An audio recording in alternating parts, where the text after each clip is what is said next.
예, 뭐 변하고 있는 시대 상황에 맞춰서 그에 따른 우리 투자 전략 세워봐야겠죠. 이제 본격 바이든 시대가 임박해 있는 상황입니다.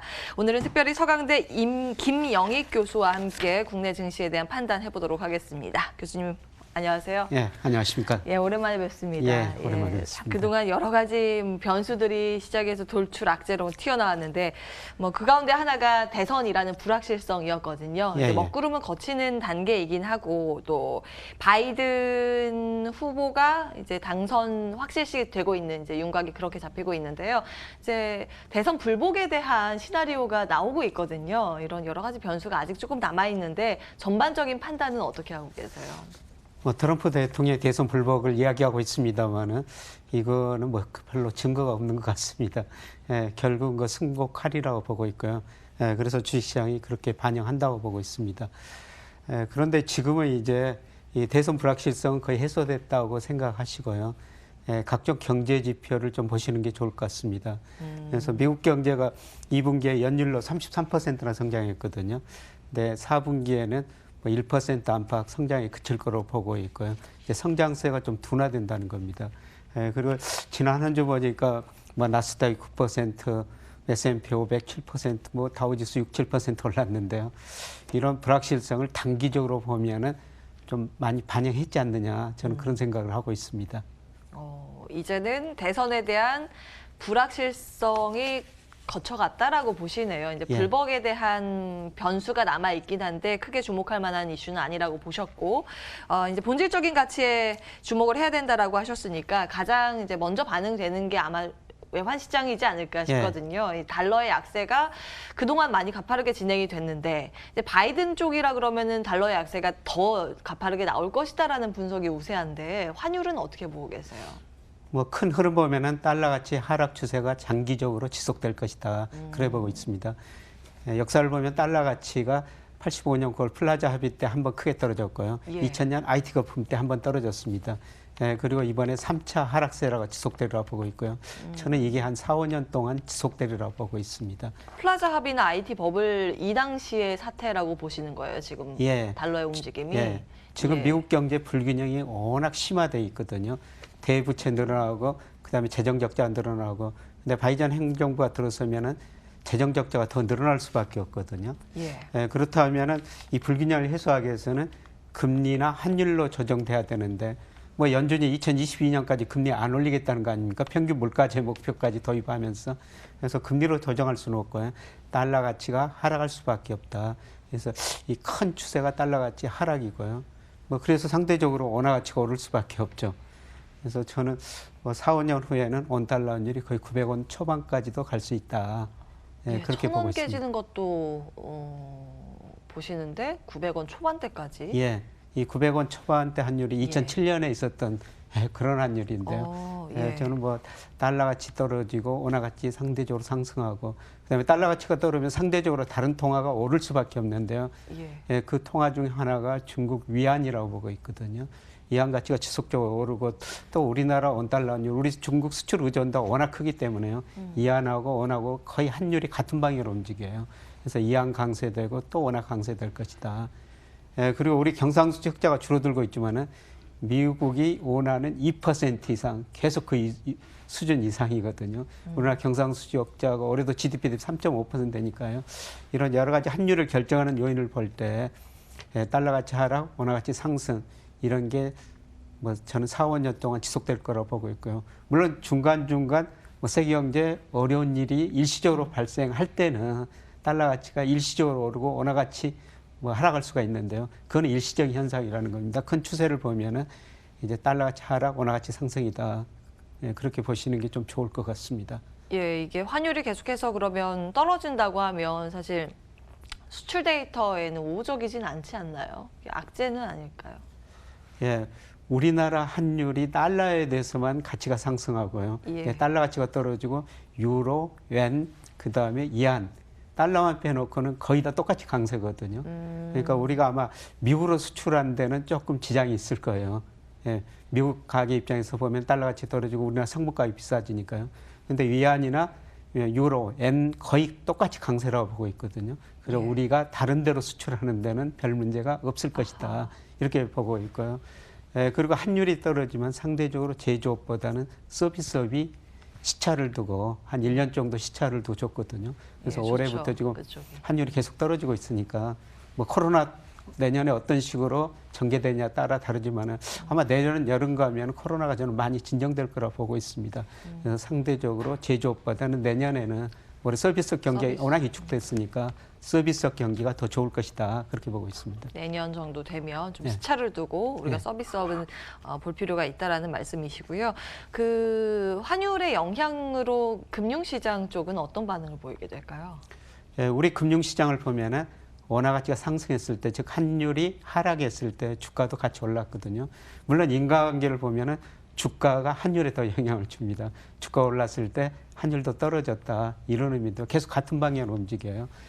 저는 이런 환율 하락 추세가 아까도 계속된다고 말씀드렸습니다만 이런 거를 볼 때 우리 주가도 뭐 내년 상반기까지는 최소한 오를 수가 있다.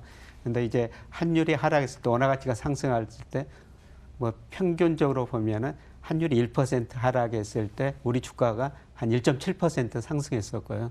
업종별로 보면은 내수들이 상대적으로 더 좋습니다. 그다음에 토소매, 유통, 은행, 뭐 건설 이런 것들이 상대적으로 환율이 하락했을 때 주가가 더 많이 오르거든요. 그래서 코로나로 이런 업종이 굉장히 큰 타격을 받고 있습니다만은 아마 뭐 코로나만 진정된다면은 이런 업종 우리나라 이제 서서히 이제 우리나라 주식시장에서도 관심을 가지셔야 될 것 같습니다. 예, 이제 환율의 영향, 뭐 어떤 게 뭐 선제적으로 움직이느냐의 이 차이이긴 한데, 이제 우리 금융시장도 위험 자산들도 이제 상승 쪽으로 가닥을 잡을 것이다라고 말씀을 주신 거네요. 이제 환율이 사실 지금까지 많이 떨어졌는데 그 영향으로 외국인들이 원래 들어와 줘야 되는데 덜 들어왔는데, 그럼 이제부터 들어올 거라고 보는 거예요? 예. 뭐 올해 들어서 10월까지 보니까 코스피 시장에서 한 28조 정도 순매도를 했었는데요. 예. 지금 이달에 좀 순매수하고 있는데 뭐 아직 본격적인 추세라고는 아닌데요. 저는 내년에는 외국인들이 우리 주식을 좀 더 많이 사리라고 보고 있습니다. 올해는 뭐 4월 이후 8월까지 개인들이 많이 주식을 사가지고 우리 주식시장을 주도했는데요. 예. 저는 내년에는 외국인이라고 보고 있습니다. 환율이 떨어지는 게 가장 중요한 요인이고요. 그다음에 예. 우리 경기를 제가 판단해 보면은 지난 5월이 저점이었거든요. 그 과거 평균 경기 확장 국면이 33개월이었는데요. 내년에는 경기 확장 국면이라는 겁니다. 그래서 환율도 떨어지고 우리 경기도 좋아지니까 결국 저는 외국인이 우리 주식을 살 수밖에 없을 것이다. 그리고 거기다 달러 가치 하락하고요. 저는 앞으로 한 4, 5년 정도는 미국 시장보다는 미국을 제외한 다른 시장이 더 좋으리라고 생각하고 있어요. 예. 그 이유는 달러 가치가 떨어지고 미국 경제가 과거처럼 높은 성장을 할 수가 없고요. 네. 그다음에 미국 가계가 지금 자기 금융자산 중에서 47%를 주식을 가지고 있거든요. 비중이 너무 높습니다. 예. 그래서 이런 측면에서 보면 앞으로 4, 5년은 미국 시장도 오를 수는 있지만은 미국을 제외하는 다른 시장, 그게 저는 아시아 시장이라고 보고 있거든요. 뭐 중국, 우리나라 이런 시장이 상대적으로 더 좋게 보고 있습니다. 대만 정도가 아시아 탑티어 정도 되겠네요. 한국, 그렇습니다. 중국, 대만 정도. 예. 일본도 여기에 들어갈까요? 일본도 거기 들어가죠. 일본 주가도 최근 좀 많이 오르고 있는데요. 예. 과거에 비해서 지금 엔화 가치가 오르고 있는데도 엔화 가치가 오르면 일본 주가가 많이 떨어져야 되거든요. 그런데 일본 경제도 지난 다음 주 초인가 3분기 GDP를 발표하는데요. 예. 아마 2분기를 저점으로 조금씩 나아질 것 같습니다. 예, 미국 대비했을 때 상대적으로 강도가 우세할 것으로 예상이 되는 쪽이 아시아 증시라고 예, 보셨고 그렇습니다. 중국, 대만, 한국, 일본 정도를 예. 꼽을 수가 있고요. 그럼 우리 시장에 대해서 일단 저희는 이제 집중적으로 국내 증시를 보고 있으니까요. 근데 앞서서 내년 상반기까지는 우리 시장이 좋을 것이라고 보셨단 말이에요. 예. 이제 환율이나 여러 가지 예. 상황들을 봤을 때 그럼 내년 하반기는 어떻게 보시는 거예요? 뭐 내년 상반기까지는 상당히 좀 좋으리라고 보고 있는데요. 예. 하반기는 조금 이제 조정 국면을 거치지 않을까. 경기 확장 국면 후반이고요. 그런데 그거 뭐 내년 하반기는 좀 더 지켜봐야 되겠습니다만은. 예. 어떻든 건 내년 상반기까지는 우리 지수시장이 뭐 사상 최고치도 한번 경신하리라고 보고 있습니다. 최고치까지 보세요. 사상 예. 최고치. 예.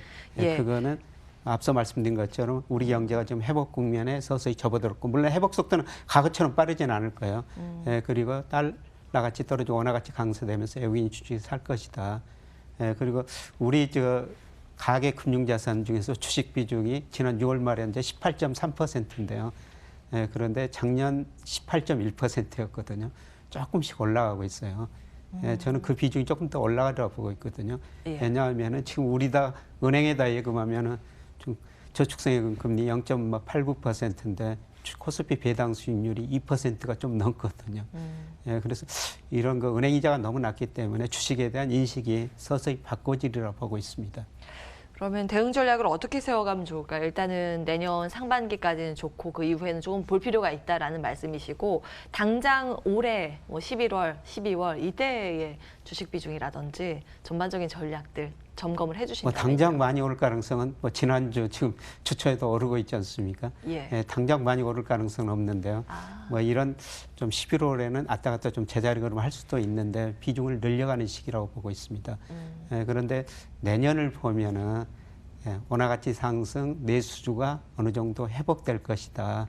예, 그래서 그동안 소외졌던 내수 관련주 지금 이제 PBR이 0.4, 뭐 0.4 이런 뭐 은행 뭐 일부 그 유통업체들 굉장히 많더라고요.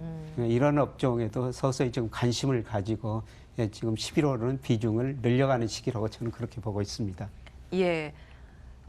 내년에 우리의 대세 상승장으로 보셨으니까 내년에 상승장을 조금 준비하는 그 관점에서 11월, 12월은 이제 어떤 쪽이 유망한지를 분석하고 좀 준비해 나가는 예. 그런 마무리 전략이 올 한 해는 좀 필요한 것 같고 연말에 이제 예. 말씀대로라면 유력하게 보시는 쪽이 내수주라고 보셨거든요. 은행, 유통, 건설 쪽 상대적으로 청산 가치에도 못 미치는 예. 주식이 싼 쪽으로 한번 예. 모아가는 전략이다 이 말씀을 주신 뭐 거죠. 통신업종들도 굉장히 통신까지. 싸더라고요. 예, 예. 그 PBR 0.4배밖에 안 되는데 그동안 예. 우리가 빚 보지 못한 섹터의 예. 종목들을 좀 추려갈 필요가 있다라고 보시는 거네요. 예, 그렇습니다. 알겠습니다. 예. 오늘의 전략 여기에서 마무리할게요. 서강대 김영익 교수와 함께했습니다. 말씀 고맙습니다. 네, 고맙습니다. 예, 출발 마켓온 2부 오늘 준비된 순서는 여기까지입니다. 양지수의 탄력도가 조금 더 붙고 있는데요. 활발한 이 시장 속에서 이기는 전략 MTN과 함께 하시기 바라겠습니다. 저희는 여기에서 인사드릴게요. 오늘도 함께해 주신 여러분 고맙습니다.